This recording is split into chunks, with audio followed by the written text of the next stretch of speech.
talk then inspections. Inspections. Okay, yeah, let's talk inspections. So, Linda, what is the purpose of an inspection? Well, what? Is it not to put the house up to code and make it perfect like a brand new? No, it's not. It's not to put the house up to code. It's not to take a 1975 house and make it like new construction. And should you have an inspection on new construction? Absolutely. Absolutely. Because even in new construction, you will find things that are wrong. Okay, so here's the difference when you're dealing with an old house versus brand new construction. Because with brand new construction, you get the inspection done. Right. You hand it to the building manager and you say, fix it all. Right. But with older construction, is that what you do? Nope. No, we Nope. cannot. And let me just tell you, even with new construction, there may be times when they can't even do it. Like if it passed the code of the city. They're sitting here going, it already passed. It's good. We can't move an outlet. We'll have to restructure this entire kitchen. Right. There are situations. There are even exceptions. There are exceptions, But most of all, you do hand it over. But let's say the inspector discovered that there was a air conditioning register that got sheetrocked over. Yeah, they got to go back. It does happen. It does happen. That's something that they need to go back in and fix. Yeah. But with older homes... So what we're doing, we're finding the big ticket items. Big ticket items. And what are those big ticket items? Plumbing, HVAC, electrical, roof, foundation. foundation. Yeah. So those big ticket items, the things that you, as when you're walking through the house, you can't readily see. Right. And you need an inspector to go in and make sure that these items are functioning properly. Right. There could be a leak behind the wall. There could be a leak behind the wall. Right. There could be foundation issues. Right. The AC might not be cooling the way it's supposed to be doing. Right. The roof could be on its last leg. Yeah. But 26 years old or something. Yeah. But the purpose of an inspection is not to go through and nitpick every single GFCI switch, every crack in the wall. Right. Wallpaper, that's aesthetics. That's, it's... So that's always the big one for our clients, that whenever they get back we go through a walkthrough, and then the inspectors will point out the big ticket items, and they always look to us because, we work really closely with our inspectors, and they'll be like, don't worry, they will help you negotiate what needs to be done. And then they get that inspection report. And it's like everything we talked about at the inspection goes out the window, and they start focusing on the other stuff. On the other stuff in the inspection report. And then we have to do because the inspector, they have to list absolutely everything. That's a truck requirement. And it's also a cover your butt requirement. Correct. I mean, they have to list absolutely everything. But the inspector at the inspection, he will point out, or he or she will point out what they think are the biggest concerns that you would want to have addressed by the seller. And what would happen if an inspector misses something after the fact? Well, the inspectors that we use, they have liability insurance to help cover. It's like errors and omissions insurance. Right. So they will come back and they will take care of the repair. So that's why they're scrutinizing that house to the fullest, because they want to make sure that they don't miss anything, so they can provide the buyer a very thorough report. Right. But there are some things that you're talking about an inspector missing. There are some things that even an inspector, they're not going to see, because like they say, they're not Superman. They don't have x-ray vision. They can't see what's behind the walls. No. With the limitation, I mean, yes, they've got their moisture readers. They have their infrared readers, but there may be something back inside the house that no one can see.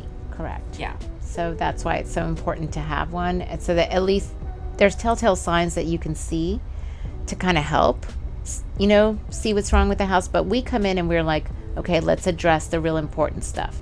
And that's normally, I have to say, that's one of our strong suits, is really truly negotiating after the inspection. We've been really good at that. We have lots of trades that we're very well connected. We're very well connected, so we can get estimates, we can get ballpark figures on how much everything may cost, and then we can approach the seller for something like that. For what you want. Right. Whether you want repairs or... Now, if something is noted as a defect in the seller's disclosures already, can you then ask for it as a repair?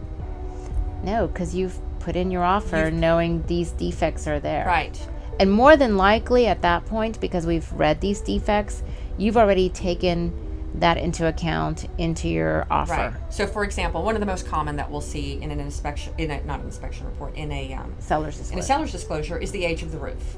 So, let's say they say that the roof is 25 years old. You know that roof is going to have to be replaced. Repair is not going to cut it. So, if the house is listed for $450,000, we may recommend that you come in at maybe $20,000 less, so that you can pay for a new roof when you purchase the house. But now, at that point, when you come back and you're like, well, the inspector says it has to be done. Yeah, we already took that into account. Right.